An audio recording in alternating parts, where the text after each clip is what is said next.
Hello అండి. పొద్దున లేవగానే 2:30కే ఫోన్ కాల్తో అయితే లేపిందండి మా ఆడపడుచు అయితే. అన్న పంతులు గారు 3 గంటల వరకే వచ్చేస్తారట, ఇంకా మీరు తొందరగా రండి అంటే ఇలా చక్కగా రెడీ అయ్యి అయితే వెళ్తున్నామండి. ఇంకా మా నడిపే అత్తమ్మ వాళ్ళ ఇంట్లో అయితే ఈరోజైతే గృహప్రవేశం ఉందండి. మీకు ఇదివరకే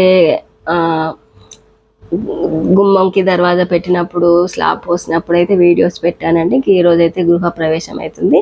ఇంకా వెళ్ళేసరికి అయితే చిన్నమ్మ, మా అత్తమ్మ వాళ్ళ వదిన అండి, పెద్ద వదిన. మీకు అంగట్లో కూరగాయలు అమ్మేటప్పుడు కూడా ఈ చిన్నమ్మ దగ్గరే కూరగాయలు కొంటాను అని కూడా చూపించాను కదండి, ఇంకా ఆ చిన్నమ్మేనండి.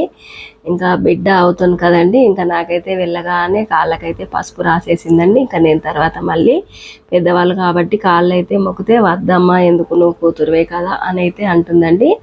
ఇంకా గృహప్రవేశం అండి. ఇంకా ఇక్కడ ముందైతే గుమ్మంలో కూరళ్ళు అయితే ఇలా పూజించి లోపలికి అయితే తీసుకువెళ్తాము. ఇంకా లాంగ్ వీడియోస్ కూడా పెడతానండి. ముగ్గురు ఆడపడుచులు ఒకేలాంటి చీరలు అయితే తీసుకున్నారు. కూరాడు, నీరాడు, ఇంకా మంగళహారతి అన్నీ తీసుకొని ఆడబిడ్డలందరూ కలిసి అయితే లోపలికైతే గృహప్రవేశం చేశామండి.